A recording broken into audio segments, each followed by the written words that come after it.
Hey guys, welcome back. This is Kawaii Loveful. I hope you enjoyed the first two podcasts that I talked about in relation to whether you find love and whether I am worthy of love.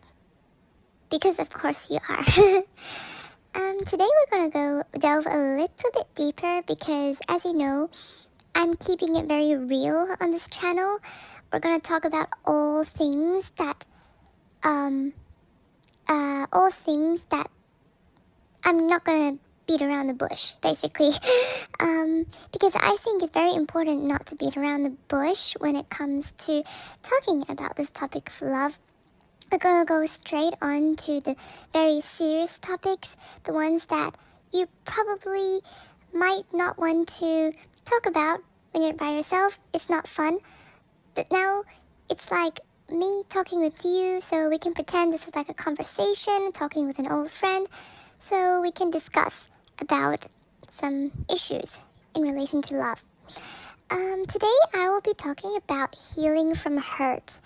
And I think I wanted to start from a very serious topic because I feel like this is one that's often avoided and one that's not very talked about. Because, as you know,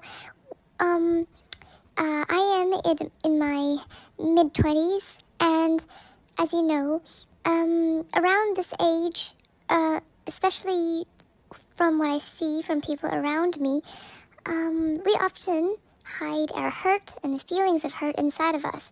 We don't share our hurt, we don't even embrace our hurt sometimes, and that's why I think it is very important to firstly start with this topic. So yeah, that I know it is out of the way, and hope you guys will invest some time in actually reflecting on about this. Obviously, when you're hurt from something, from a situation, from a past, it's not going to go away suddenly. And I'm not saying that you can heal in 1 second. There's probably no remedy from healing from hurt within 1 second. But the good news is that by changing your perspective on what you've been through and the hurt you've been through, sometimes you can diminish or even make the hurt disappear by kind of illusionizing yourself. And I'm not saying decepting yourself, but more like making the hurt to see it into a positive way. And I'll give you an example. So let's say that it's raining outside. It's raining a lot, but you really want to go out and meet your friends. Usually when that happens, people would complain, and I know I would complain as well. But if you think this way, think of all the dreams and everything you've ever had in your life. Think of the extra time that the universe has given you to reflect on what you want to do with your life. And therefore, when it's raining, it's not bad weather anymore, right? You keep thinking that that's bad weather because, you know, it's engraved in your mind. It's kind of programmed in your mind that if something happens, something must be bad. As an example, if something bad, quote unquote, bad happens to your life, then it must be bad, right? And therefore you must react negatively. But if you think about this, I personally, from my experience, from my hurt from the past, I feel like dwelling into the hurt and the negative parts of the hurt don't really help. In fact, I think it kind of makes it grow, and it's really from my experience. And I'm not a professional, but this is from what I've noticed. When something in the past has hurt you and you're finding it hard to move on, really focus on what you gain from it and what you can grow from it. Because over time, as they say, time heals everything, and I really believe that time heals everything. I am a sole believer that time can heal almost anything. Because we as humans, we learn to forgive, we learn to re-look into this life, and whatever is serious is no longer serious as we get older, as time progresses, because we discover the wonders of life and the great things of life. But it's just that sometimes when we're really stuck, when we're really stressed, especially for me, when I am super stressed, i.e. life, looking for, like, quote unquote, to make a living, and the pressures of growing up, for me especially, I'm sure that if you're an older reader, there are even more worries in your mind. Sometimes the hustles and bustles of life, they can cause stress and extra stress. But if you think about it, adding to that stress won't necessarily solve the problem. It's like a scale. If you keep adding to it, it's going to break, right? It's not going to help it. It's not like the more pressure I put onto something, the more stronger it will be. Because, as you know, everything has a limit. Every scale has a limit. I think that's very important.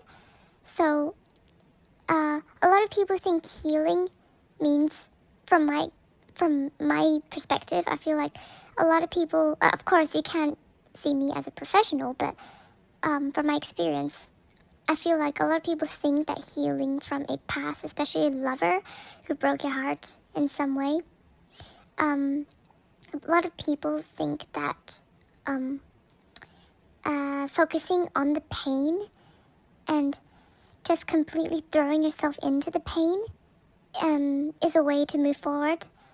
But let me tell you, your body cannot necessarily handle that.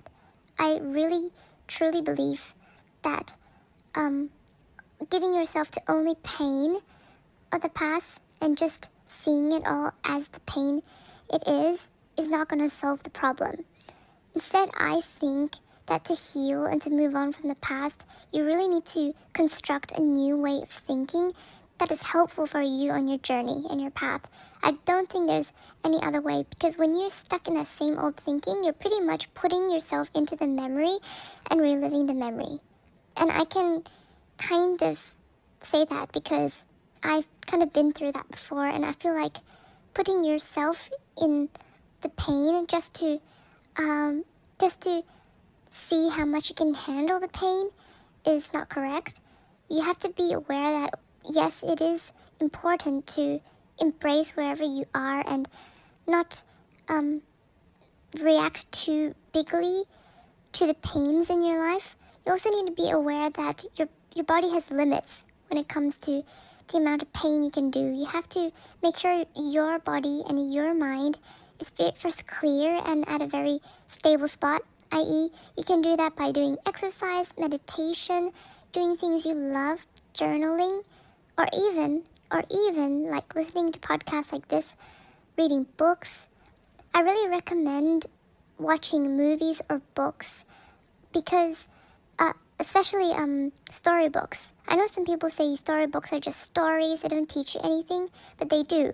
I believe that storybooks are very important because when you read stories, you're literally attracted, when you're attracted to a story, you kind of subconsciously, what you don't know, but when you're reading, you're kind of absorbing some sort of hidden message inside of the story. You're learning and kind of applying that to your own life, and actually makes it easier for you to apply that to your own life.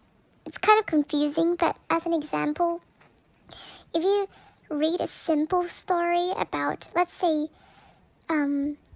the Ugly Duckling, it's a very simple story, like, if you're watching that. But if you really think deeper, the Ugly Duckling, it can still apply to your life. As an example, you could feel that you're very different from everybody else. You feel like you're the duckling. But then you notice in the story that the Ugly Duckling, even though they're the odd one out, they're ugly, but they have their strengths as well, and they're able to fly. And at the very dangerous parts, when the water is getting too deep, they flew, but they never knew that until they discovered who they really are. And they discovered that they were just defined by those other people that were a bit different from the duckling. So you could apply that simply to your life because, let's say, example of finding love. You feel like everybody else has found love, but you haven't. But that doesn't mean that you are wrong or you couldn't find love. Maybe your lover is about to come, or maybe your lover is, I'm not going to compare, but let's say maybe even your lover is kinder to you than your friends who's gotten in relationships earlier than you. I'm not saying that I'm comparing, but this is just an example. So yes, that's what I mean. When you're healing from the past, I think I can talk about, in this podcast, I can really talk about, the hurt somebody's brought you, this hurt, and then we could go back to your childhood trauma. But I don't think this is very useful to talk in the podcast. I think